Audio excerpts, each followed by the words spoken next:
All right, all right, all right, all right. Hello. Almost welcome in, everybody. It is currently 6:12 p.m. Very late today. I apologize. Today we have another Resident Evil collab with Jamie. Whee! I'm about to jump on and join them on Discord, and we'll be doing that shortly. And when we do, we will jump into Resident Evil 4. We'll, of course, do our hellos first and go from there. So, what I'm going to do is... Actually, you know what? Hold on. Hold on. Hold on. Hold on. Hold on.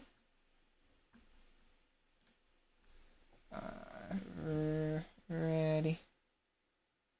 Wants me to call to you or... Oh. Ooh.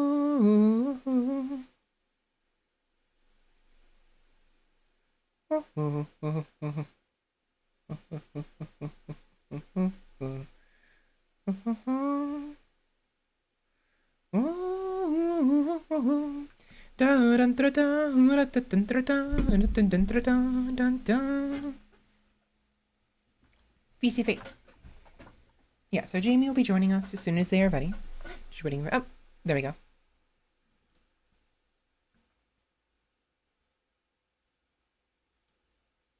Ready?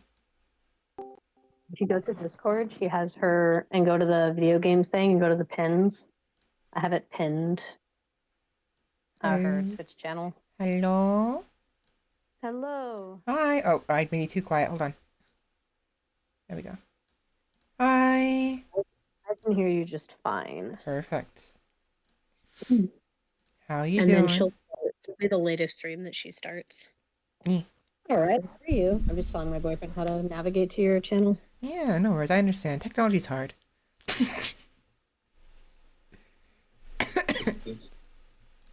All right. So I haven't started stream yet, but you are being recorded. Just letting you know. That's fine. I have what I call pre-stream rambling. It's just basically me finishing the final touches before I actually hit the start button. You know. And sometimes I ramble while I do so. Mm-hmm. So I'm gonna just finish this up, and then I'm gonna hit the start button and go from there. But how have you been? Problem. Been all right. Cool. Not too much chaos going on recently, thankfully, which I will take. That's good. I'm currently just chilling, organizing my Pokemon cards. Okay. Nice. How have you been? Sleep has been difficult, but aside from that, I've been doing well. I don't. Did I tell you I got COVID? What's been difficult? You said. I think you cut out at the first word. Sleep. Sleep has been difficult, but then again, it always is. So. Good God, do I feel that? I genuinely debate sometimes, should I go to a doctor to see if they can prescribe something for my actual insomnia? Because there are just some nights where I'll be exhausted and I'll collapse on the bed, and then all of a sudden I'm just wide awake. Yep. A lot of my issues is bad habits and whether it's the autism or undiagnosed ADHD or me just being a stupid gamer who doesn't want to take care of themselves. I'll just play games and I'll be exhausted and I don't want to stop. Yeah, well, I have autism and ADHD, and it's I know that is definitely not helping. Yeah. And yeah, I'm just it's just frustrating sometimes because with my job, it's I need to be awake and present for my clients, and there are times where I'm just I have to all right, I need another cup of coffee because I really got to be awake for this. And it's frustrating because I try really hard to be responsible. I go to bed at I try to start getting ready for bed at like 10:20 when I have work the next day, and yet the next thing I know, it's like I'm tossing and turning until like 3 in the morning, or I'll go to bed and then just wake up at like 4 a.m. and I'm like, oh, cool, because I know I'm not going to go back to sleep. I'm like, this is ridiculous. All right, all right, all right. Um, Yeah, I understand. Ah, wow, wow. and every once in a while, I will take like a CBD gummy or something, just if I'm like I really need to Ah, not wow, be wow, wow. awake, or I will All like right, all take right, all right. these Oh, like little sleeping pills that I have. I'm forgetting they're not it's not melatonin. It's like these little these little purple pills. I got them from Basha's. I'm just forgetting the name of the drug. It's like something starts with a D, and right. those help sometimes. But yeah, it's really annoying sometimes. Like Mm, I think when I was younger, it just didn't affect me as much that's, because yeah, it makes I was sense. just like so wired. But now I'm just kind of like, bruh.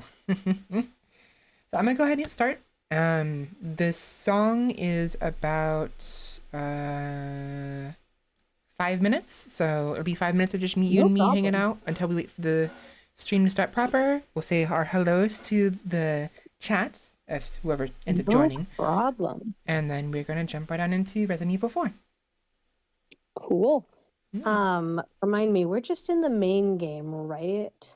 Yes, we haven't gone DLC or anything like that. I haven't actually gotten. I don't think did I even download Ada?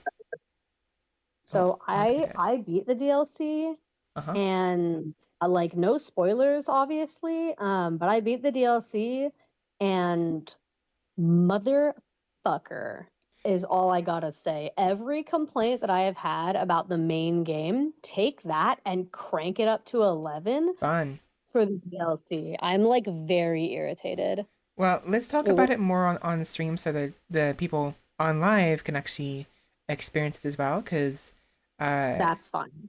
this video will go up within the next day or so after the stream ends, but That's those who fine. watch it probably won't see it. So Yeah, yeah, I can wait a minute. God, yeah. there Just we give me like 5 minutes. I probably will. I need to go go. maybe get some food as well. I had some, but I'm hungry, so maybe I know we just Go arrived, for it. but maybe take like a 5 minute break. Yeah, go for it. I got some chips and dip, and like I said, I'm just organizing some Pokemon cards, so Okay, I'm good. okay. Then I'll see you soon.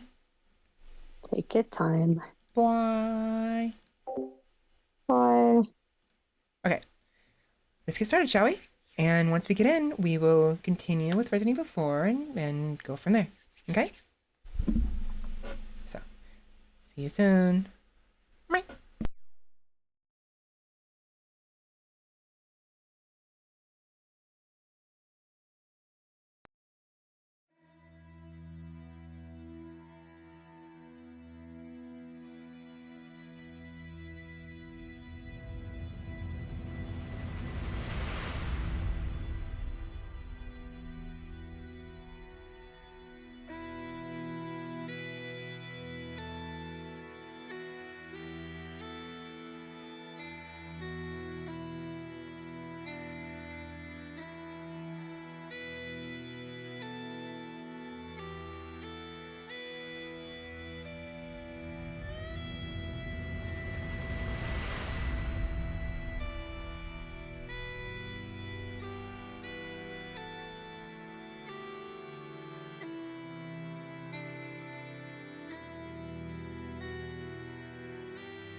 Alrighty then. Hello, hello, hello. Welcome in, everybody. How's it going? Welcome back to another, I almost said episode of Dragon Ball Z. No. um, Hi. How's it going? Say hello, Jamie. Hello. Wow. Jamie's here. Excuse me, where's my fucking wolf? Oh, good question. Where is they? Excuse me, where There am we go. I? They're tiny. That's where they are. They're tiny. Where am I? Oh, there I You're am. my tiny. He's tiny. Okay. Oh, Wow. I'm pretty tiny in real life, so. All right, welcome in everybody. Today we have another wonderful, well, I say wonderful, hardest difficulty game. So it's gonna be as wonderful as that is. But Resident Evil. It's been a while. So I know I asked you this before, Jamie, before in the Yes. pre-stream ramblings. But for those who are live, how are you doing? I am all right. Things are pretty chill right now, which I will gladly accept. Perfect, perfect. And are you ready for Not. another stream of me constantly dying over and over and over and over and over again to the same enemy? Oh, I am ready, and that will factor into some of my bitching about what I talked about earlier. To be fair, I will be playing on the hardest difficulty, you know? So it's probably would have happened regardless. But Not necessarily that, but kind of, yes. But what I mentioned a little bit earlier ago about right, the DLC, right. um, We wanted to talk about that. Okay. that and will continue. Okay. So let me get started then on the PS4. I have to plug it in, turn it on. Maybe a slight hiccup to the audio because whenever I plug in the ripsaw, it wants to detect that device for my microphone. So Yeah, that's fine. if I start sounding like I'm talking through a tunnel, let me know. It's probably because of that. Will do. I will listen out. Yeah. But as for everyone else, dear viewers, let us know how you're doing if you're available, and if not, and you're watching the VOD in the future, hi. Hopefully you're doing well. So let me just turn everything on, and oh, I'm gonna turn off my model. By the way, I would love to have it on, but I don't remember. Actually, You had it on the last time that we played, and it seemed to do fine. yeah, I was about to ask you if it was on or not. It was on because I took screenshots for that Halloween edit that I did. Right, right, right. Okay, if that's the case, I'll leave it on then. I'm a little worried because my computer's been getting it's been getting worse as of late. Get a little snippy. It's it's slowing down in situations where it normally did not slow down before. Yeah. So this may potentially help. I do not know. But this kind of blew my mind the other day. Okay. If you go into like the Windows, I might have to pull up the exact instructions, but if you go into like your Windows settings and under your like graphics and display, you can actually turn off things like I turned off shadows under Windows and it sped up my computer so fast and also stopped it from overheating. Okay. Um so you can turn off those like weird little graphics ticks that it adds and it actually does help with some of the performance. I may play with that later on then. If you could remind me on Discord, so I see it Yeah, later, I'll or send you a text specifically that says like turn off shadows under Windows. Um, and then there are like other things. I don't remember all of what they are, but I read a post where somebody was like, "Yeah, guys, just like a PSA for all of my like computer users that aren't like, tech gurus or whatever. right. My laptop was like overheating and exploding itself when I was trying to play games." And then I went into my system settings and I turned off the shadows under Windows settings and it completely fixed the problem. And they were saying like, yeah, you can just turn off other stuff too if you want to. Um, and so I did that, and it did actually help the performance. I might just do it now And I guess actually. those settings are just like default on, for kind of some odd reason. Where would I find it? It was, let me pull up. I think I might still have liked the person's instructions. Shadows under windows. Because I'm in Okay, personalization. so advanced system settings.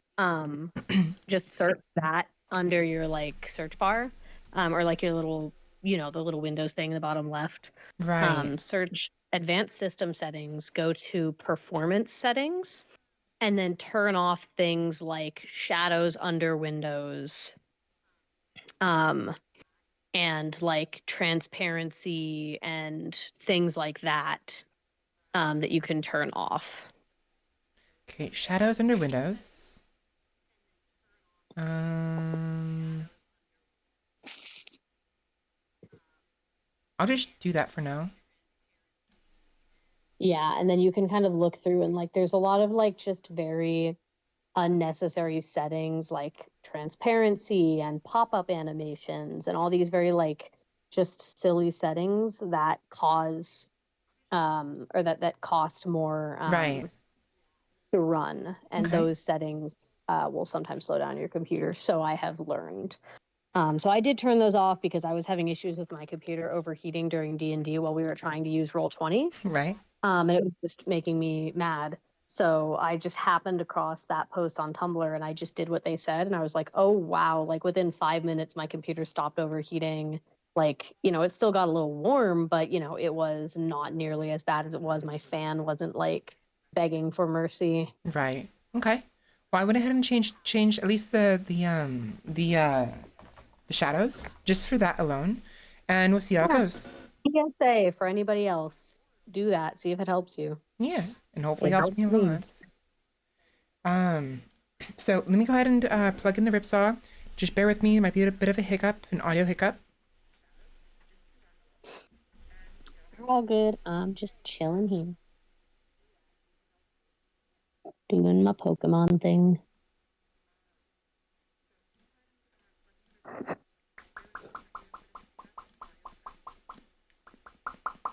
Testing, testing, one, two, three. Testing, testing, one, two, three.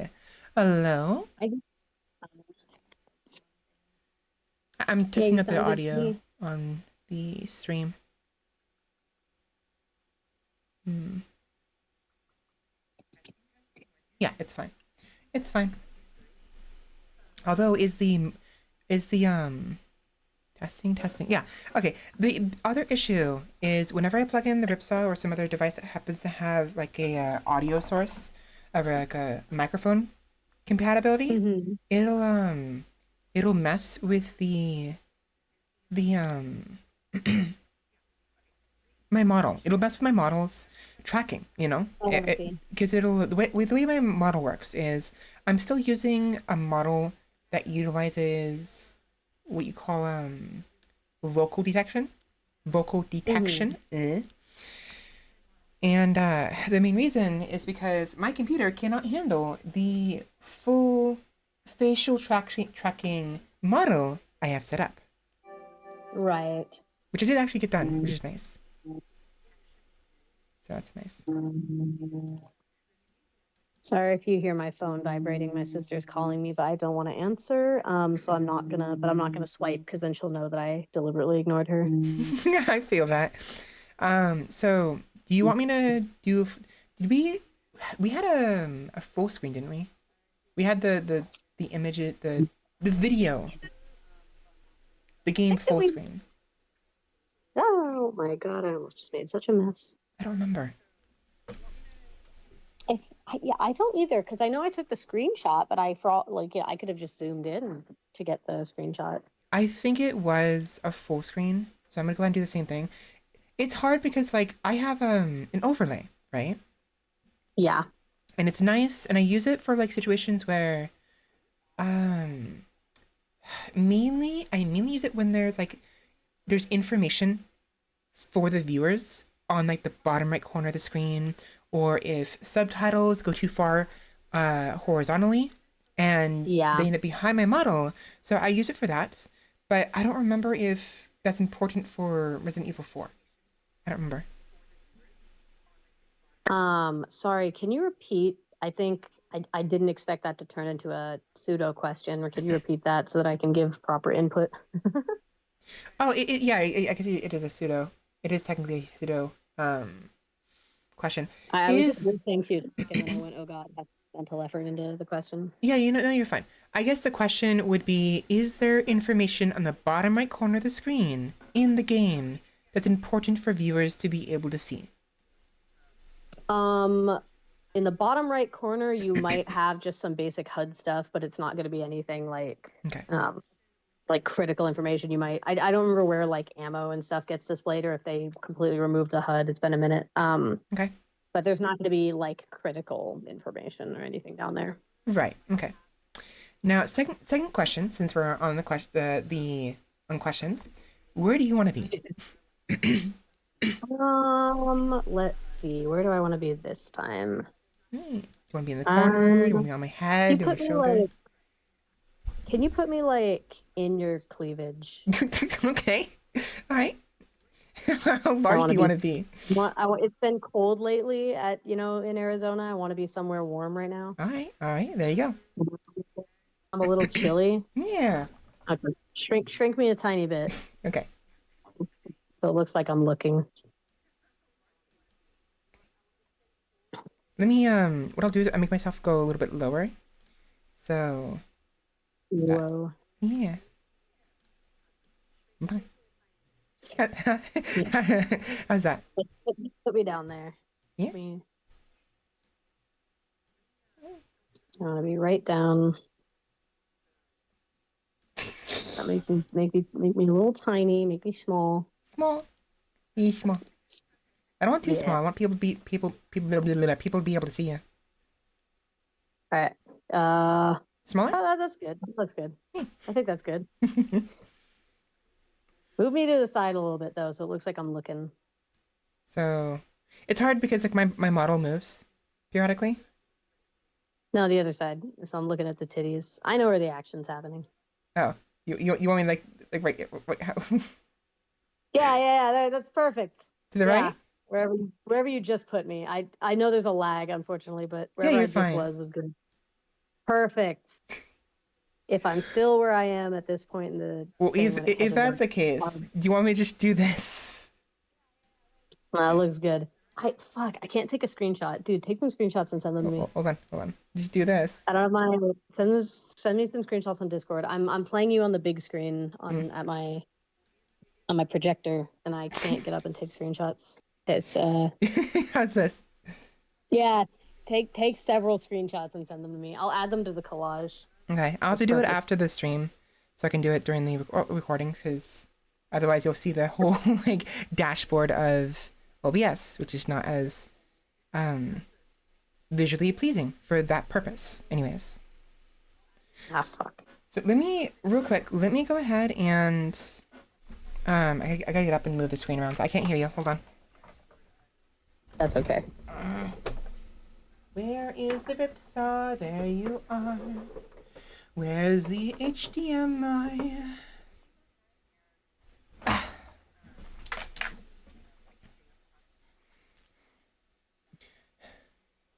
Okay. All right, I'm joining on my phone so I can take screenshots. Yeah, give me a second. I need to double check the Intended for certain audiences. Yeah, no shit. On Twitch.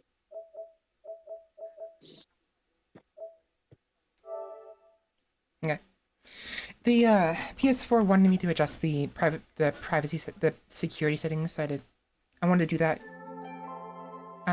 behind the scenes, just in case I dox myself, because I don't want to do that. Yeah, don't do that. Yeah, no doxing. Okay. Yeah, no doxing. Have you played Liza P yet?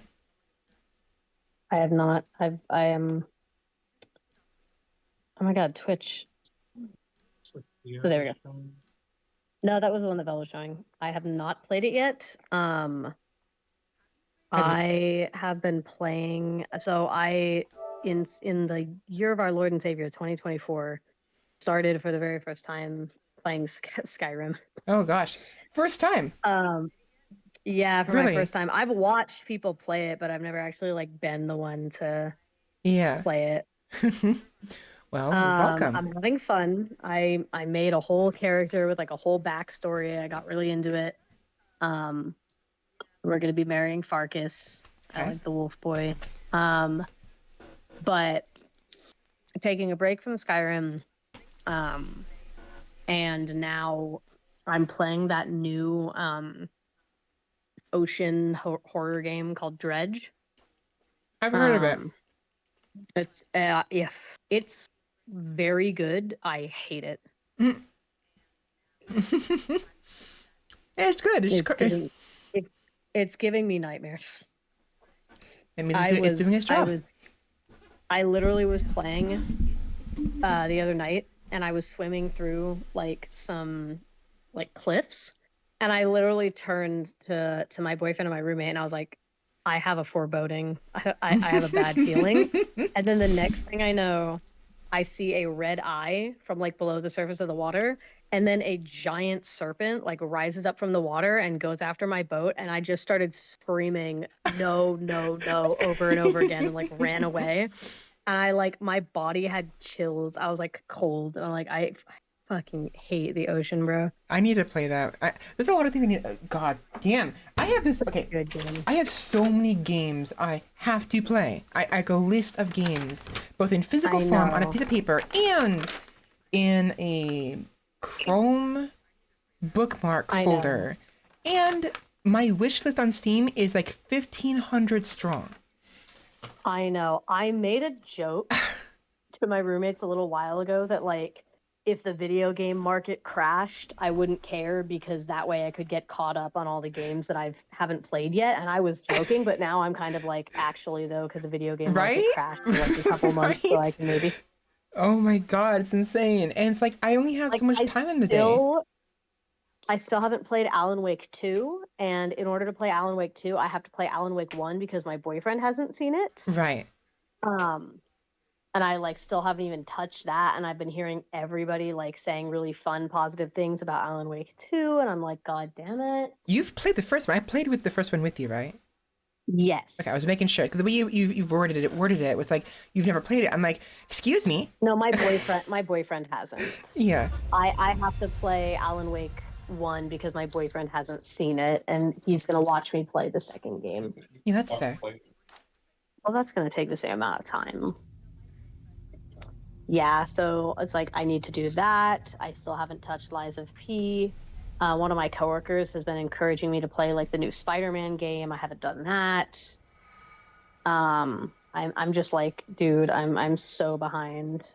I definitely recommend Lies of P. I think I've played one of the Spider-Man games. I don't remember which one. The Miles Morales one, actually.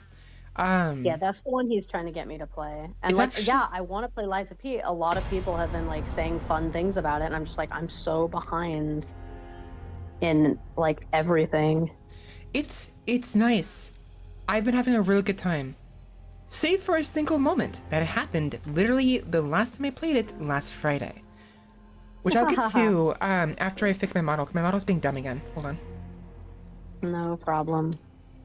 But It's looking fine to me, but I believe you. Oh God, I'm alone. hello darkness, my old friend. I literally was just about to. I've come to talk to you again. As it slowly zooms in on your model in the corner. Konnichiwa, darkness-san, my old Tomodachi. Yeah, every time I looked left, my model would look up instead. It was pissing me off. It's hard because like the tracking is dependent on a camera, you know, and it works, just not always. And it doesn't always work properly. Some of the time. Yeah, exactly. It works 100%. It works. Yeah, 100% of the time. All the time. I really appreciate my phone updated, and it lets me take screenshots in incognito mode now. That's nice. Wait, what? What? I have a thing about Chrome, and I don't like Chrome. But my phone uses Chrome, so I'm always like clearing my search histories and shit because I don't want Chrome to track my data. Um, and so I'll open like tabs in Incog. So I have Twitch opened in Incog on my phone, so I could take screenshots to add to the collage. Um, and I was like, oh, cool, I can take screenshots in Incog now. All You right, all like right, all that? right, all right, all right, It all used right, to not okay, let me. all right, okay, all right. Apples, oranges, grapes, bananas. Wow. Okay, this should work now. I think my model is calibrated well enough. It still pisses me off because whenever I frown, my eyes go up a little bit. I don't know how to fix that. I don't know why it does that. It's like you're rolling your eyes. Yeah, but like, it must be some. It probably has something to do with the way I configured it when I initially exported it from Unity. I must have Right. configured it wrong.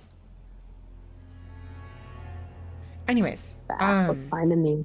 Lies of P. I'm gonna try to talk and play at the same time, which is gonna be difficult, so bear with me. Famous last words. Right? But Lies of P. It has been a wonderful game. It's a very cute rendition, very neat rendition of the story of Pinocchio, you know, as the name. You know the premise, at least, right? Yeah. It's Promise. yeah, it's Pinocchio. And it's been nice. It's Bloodborne meets Dark Souls meets Pinocchio meets fuck what else? I don't know. It's nice. And I adore the character. I love the weapon swapping. The weapon customization is genius, and so many other things. I'm gonna spoil with you Yeah. one thing. I need to tell you this, so you don't make the same mistake That's I did. fine. There is a You can part. spoil. Say again. You can spoil. There's a part. I will allow it. Fucking Jesus Christ. I am sorry. I am like a pussy and a half. This fishing game has traumatized me. I looked up at the screen and Leon was running and I physically jumped in real life because I didn't expect to see another human there. Oh, you mean walking? You mean moving? Yeah, like I'm looking down at my Pokemon cards because I'm organizing them, and then I glanced up at the screen and like Leon walked towards the camera and I like physically jumped in real life. I am like a pussy and a half right now, dude. This fishing game has like put me on edge. I'm unsettled in real Drag, you life said it was now. I called, feel right? unsafe. It has disquieted me. So is it on Steam only, or is it on It's console? on everything. I have it on the Switch actually. So basically what happened was on Monday, I've been playing the game since Monday. On Monday, I had Monday off because it was Martin Luther King Day, but my boyfriend Lucky. didn't. And so I was like, okay, well, I'll just do like some little work, some tasks around the house and be productive, but I'll have a video on in the background. So I put on John Wolfe just playing some games, and he was playing Dredge, and he was like he like titled the game like, oh, new fishing horror game. And I was like, oh, I've always wanted like a really good fishing horror game because I hate the ocean. So I clicked on the video, and like the instant that I started watching, like about 30 minutes into the video, I was like hooked. So I texted my boyfriend and I was like, hun, on your way home, can you stop by GameStop and buy this game for me for whatever console they have it for? And they had it for the Switch. And that was what they had it for. So that's what he got it for me for. And that's what I've been playing it on. But they have it for like PlayStation, Xbox, and John was playing it on Steam. Right. How do I block again? Is block automatic? It's automatic, isn't it? Okay, never mind. Oh God, I never block. So Come for me. I looked it up just now. Dredge. It's on Steam. It's on PS4. Now I'm Yeah, curious. I want to play this. it's fucking good. I actually, my Sophia wanted to watch me play, and I was sad at first because I was like, shoot, I got it on Switch and you can't stream on Switch. But my friend, or my roommate's friend, is kind of like more of a tech guru, and she actually figured out how to use a software to stream on the Switch. So I will be streaming the game once that arrives. Nice. The dongle that I need. Right. Um, so Well, I mean, if you do ever have any I free figure, time in the afternoons. yeah, I figure, the Switch, it's just a console, if you get the right, like, capture card device for it, it should work just fine. That's what I'm doing with Yeah, PS4. I ordered a dongle that lets you what's the word I'm looking for? Copy and um what is the word I'm looking for? Like share or like copy the image of your Switch onto your laptop. It's like screen sharing, Oh, almost. what would you say, hon? Would you call it, like, similar to screen sharing? Pretty much, yeah. It's like screen sharing where it like creates a mirror of what you're seeing on your Switch onto your laptop, and then on Discord you can hit the like stream and share screen button, and you can stream that way. And I didn't know that the Switch could allow you to do that, but my roommate was like, "Oh yeah, my friend streams her Switch game all the time because she plays like Pokemon and stuff." Right, right. Um, and so I was like, "Oh, cool." So I bought that little dongle so that I could stream Dredge. I'm just waiting for it. Yeah, it should be here any minute now. I got a shipping notification. So I can text you just in the afternoon because I'll be streaming it like after work when I get home. And if there just ever happens to be a day that you're free and feeling like joining a little Discord call with like me and Sophia. Okay. Should I refrain from playing it myself then, or can I go ahead and play it? Oh no, you can play. Be my guest. Okay. It's not it's how do I say it? It's not in and of itself like if you just played like the main story of the game. I don't think the game is very long because the main story is very much just go get these items and then I'm pretty sure like things will progress from where I am from there. Right. But if you go out and actually explore and kind of do like the like side quests and the side content, there's like a lot to do. And I'm having like a lot of fun and it's like terrifying. Like everyone like oh my god, I jumped out of my seat the first time this happened. I was swimming around and I saw and it was like so sneaky and kind of genius on the part of the developers. But in fact, most of these like most of the scares are pretty like just sneaky, brilliant on the part of the developers. But I was swimming around in my little boats and I saw a boat off in the distance and I heard like the boat like horn sounds and I was like, oh, what is that? And the boat in question was actually a giant anglerfish whose light at the end of its like head looked like a boat and it jumped out of the boat Oh. and I almost started crying. Well, you spoiled that for me, but that's fine. To be fair, No, maybe it'll still get you. I don't know, because it maybe. got the shit out of me. It I, jumped me from the back, like stabbed me. wow. I'm not usually a fan of horror games. I'm very jumpy myself because whether it's my Yeah. anxiety or whatever. So we're both It's babies. very did you ever play Don't Starve? Yes.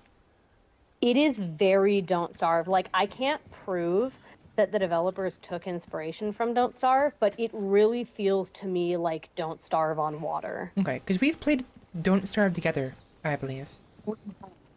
Yes, that was when we spent all night playing because I was mad that we lost our save and I kept trying to like bring it back and we couldn't and I was raging.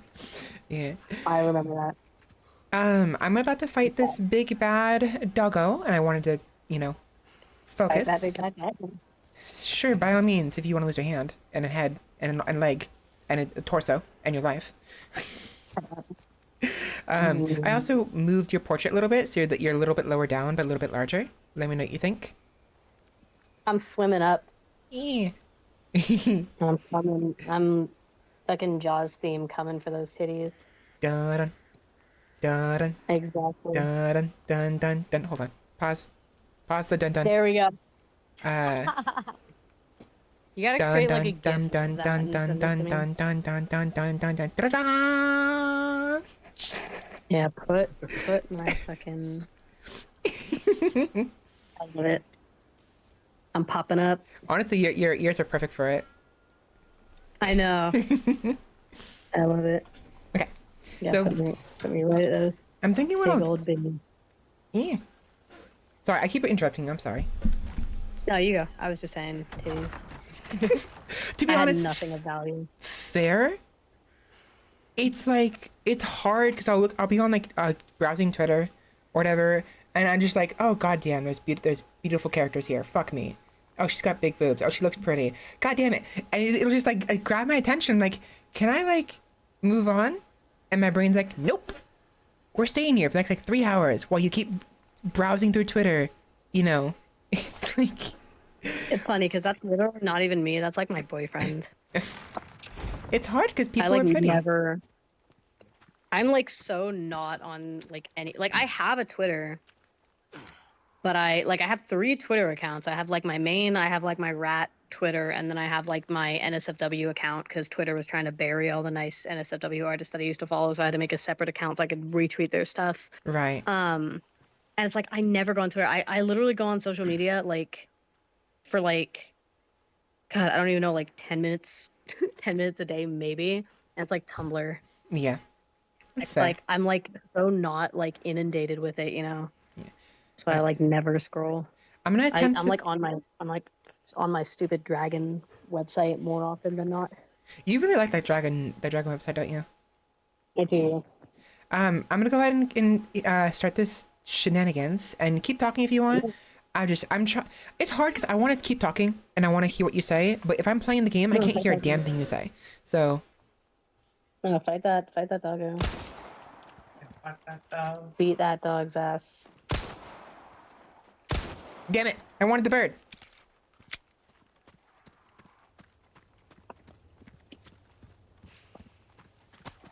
It's got a little money, a little gunpowder. Okay, first time this happened, it was difficult. I hope you don't mind if I cheese this. Nah, you got this. It's actually funny when I played Mercenaries. I was like so frustrated with not Mercenaries, with not sorry, the Separate Ways DLC. When I played the Separate Ways DLC, I was like so angry and disappointed with the DLC by the end of it that I went and played Mercenaries to cope. Right.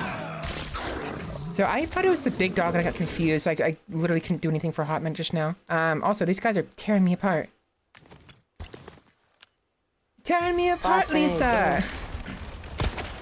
Also, I'm not good at this game anymore. Does Cypher automatically evolve into Cypher? Did Cypher come later? Yeah, so two. That's what I thought.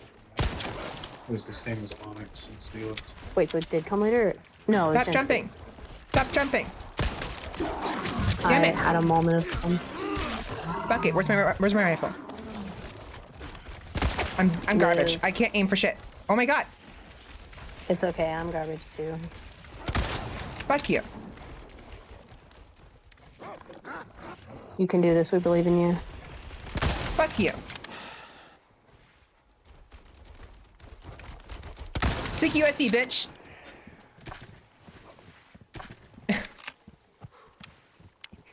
Who needs a scope when you can just shove it down their gullet and pull the trigger?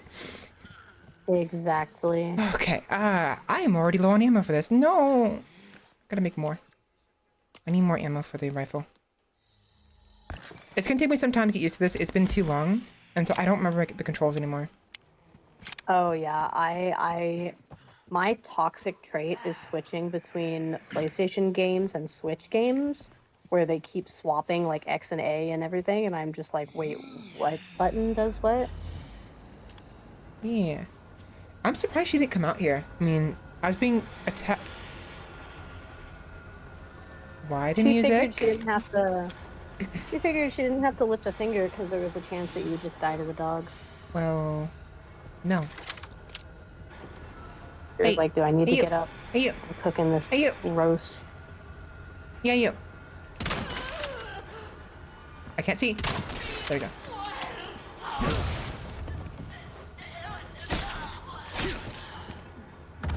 Oh, that's a thingamajig.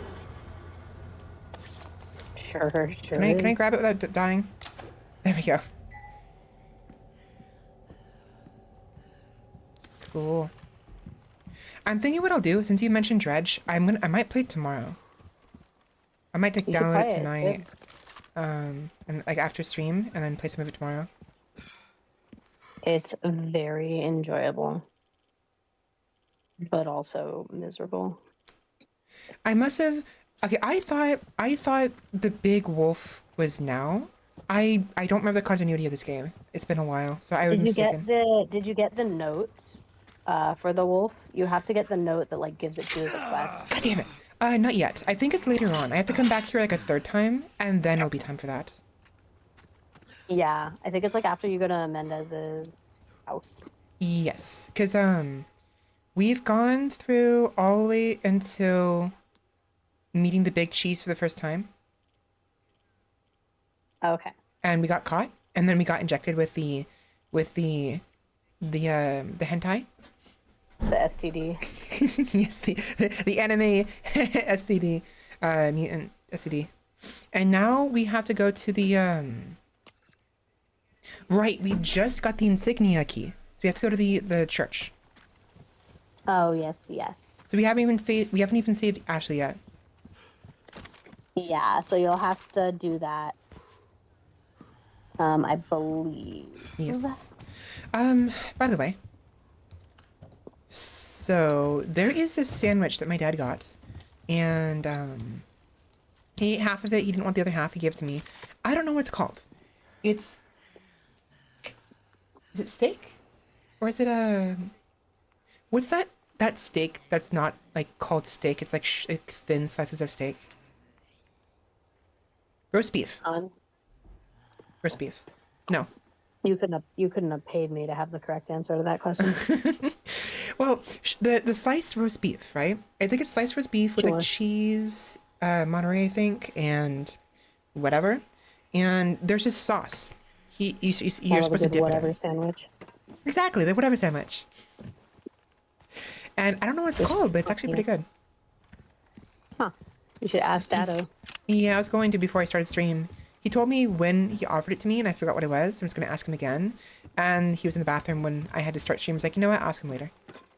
Oh yeah, that's gonna be a while. It's probably taking one of those dad shits.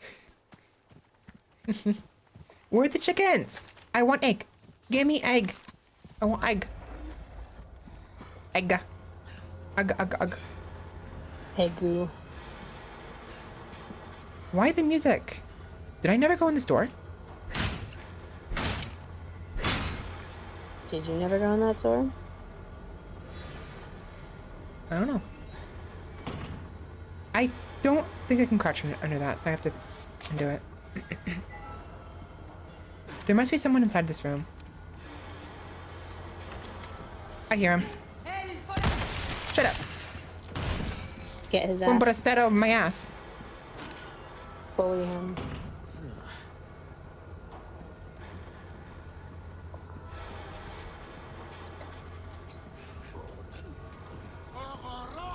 Hola, ¿cómo estás?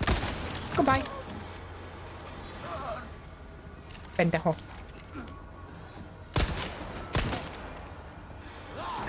Dude. Dude.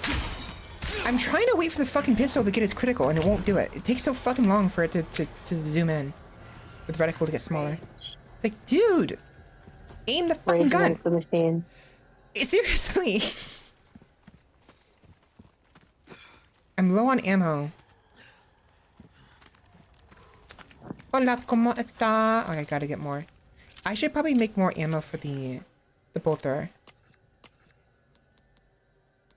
I don't have enough materials. Never mind. Not happening. It couldn't hurt. My knife needs repaired as well, I think.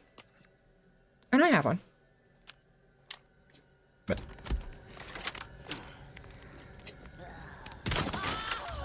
really?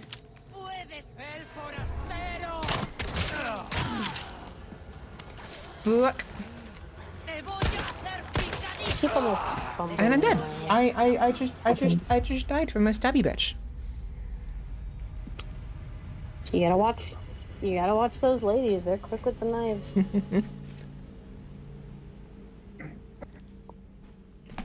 They're sneaky. I keep almost fumbling my fucking cards. scattering them everywhere. I hear they're even quicker with a slipper. They are the fucking. That's the chancla.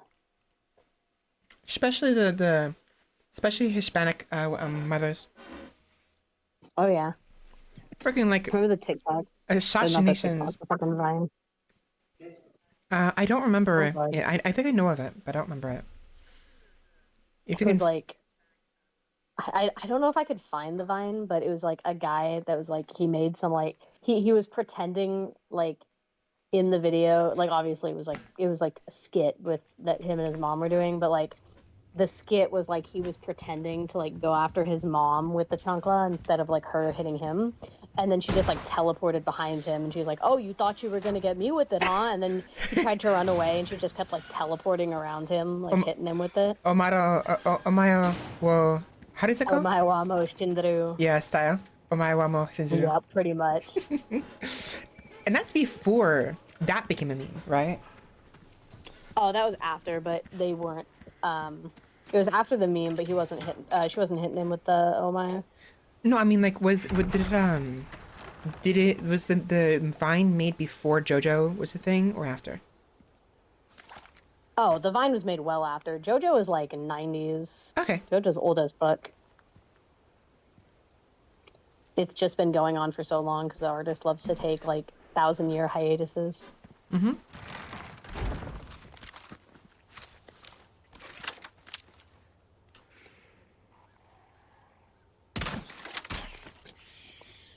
Where's the other one? There it is. Get it.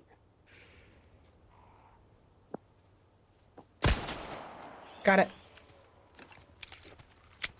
Okay, I actually like this. They when they include the ammo, you can't see it because I'm in the way, but they also include the one in the chamber, Yep. which is neat. Yeah, I like when games do that. Okay. Something that I feel bad because I just want to like I just instinctively am like time to shit on the DLC. But you mentioning ammo reminded me that something really annoying that happens. I mean, the whole DLC is annoying and I hate it, but one of the most annoying like little things that was bothering me about the DLC is that Ada, when she would run out of ammo, she would deliver the same voice lines as when when her clip was empty. And so like multiple times, like I would just have an empty clip and need to reload, and she would say, I'm out. I have no ammo, and I'm like, oh shit, I have no ammo, and I would turn around to run away from the enemy, like, oh god, I'm gonna get hit. And then I would look at my ammo and go, oh, no, I do have ammo, I just need to reload. And I'm like, Ada, what the hell? And then there were other times where she would be completely out of ammo, like literally I would be out. Like nothing and left. She would yeah. say the same voice line. And And so- I'd be like, excuse me. Yeah. Don't appreciate that. Did you die again? I'm dead. You menace. I looked down. I'm sorry, the doggies were looked too back up and you fluffy. were dead. You gotta chuck a flashy or something. Like I have that. You assume I have that kind of resources right now. I'm fucking like poor in this game with how difficult this is. The resources are so slim. Damn, Just like in real life. that's fair. Well, just flash them then. With what, my titties? Yeah. Give them the actual flashy. It seems to be working on me.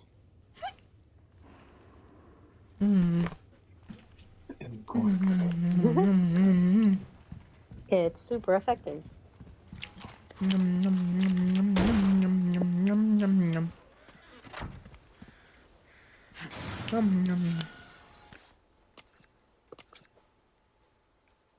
I do have flashbang actually. I don't want to use it though. Just chuck a regular grenade, just to stun them, if nothing else. I could. I do have an If idea they're though. still warm in there. I'm gonna back up after the tower falls, and I'm gonna funnel them through a single point. It'll be easier to shoot their faces off with it if I do that. Yeah. Always a solid strat to funnel. Yeah.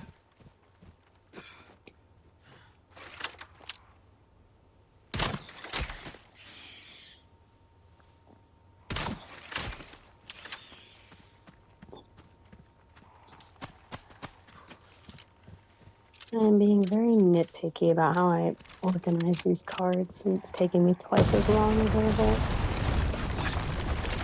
It'd be easier to do this if I had the shotgun. Oh, hi, doggy. Goodbye, doggy. Oh, yeah. That's kind of the theme of the game, though, isn't it? It'd be easier to do blank if I had a shotgun. Yeah, it's just I'm out of ammo constantly of it. Yeah.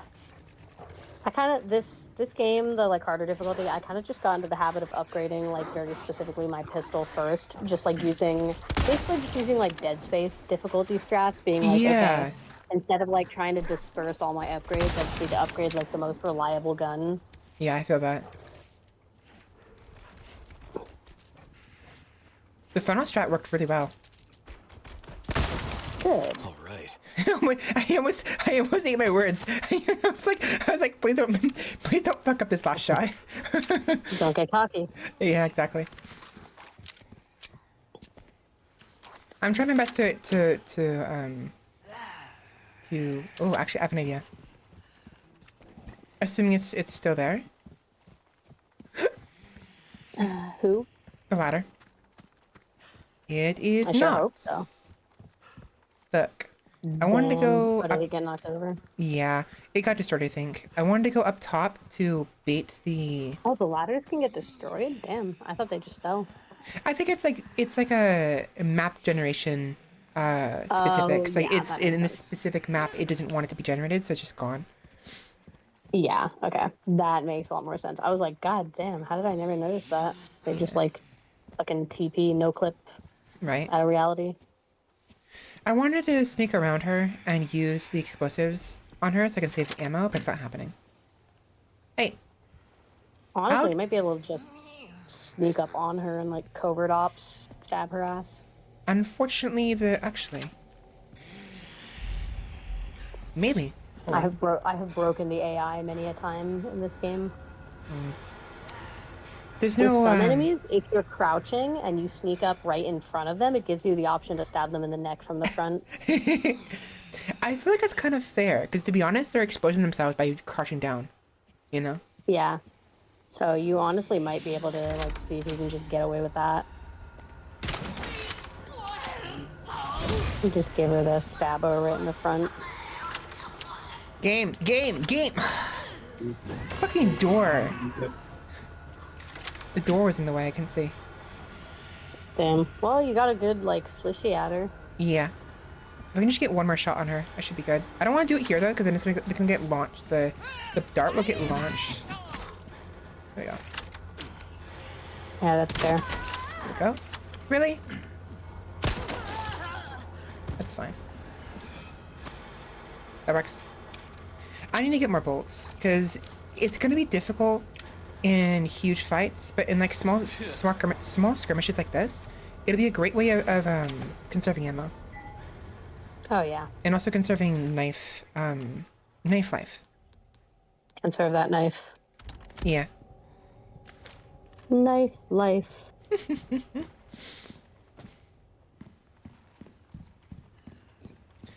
Pretty sure there's gonna be another one.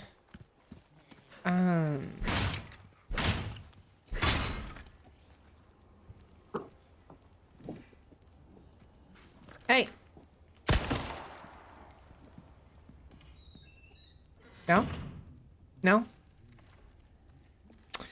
But It's coming for fine. you. I wanted her to come to the door so she can get hit by the explosives, but it's not happening. Damn. She's like figured you out. Barely. Hola, ¿cómo estás? Hombre, stay my ass. I want to explode this on her. Don't take that out of context.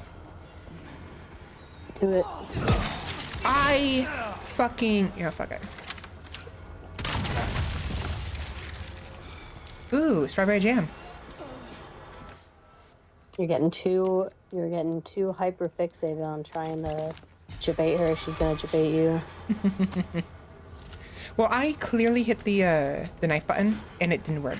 Because you're supposed to be able to parry them. You can't block them anymore, but you can if you perfect parry them, that'll be enough. Oh yeah.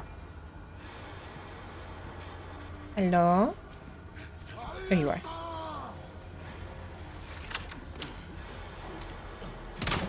No. No. Get down.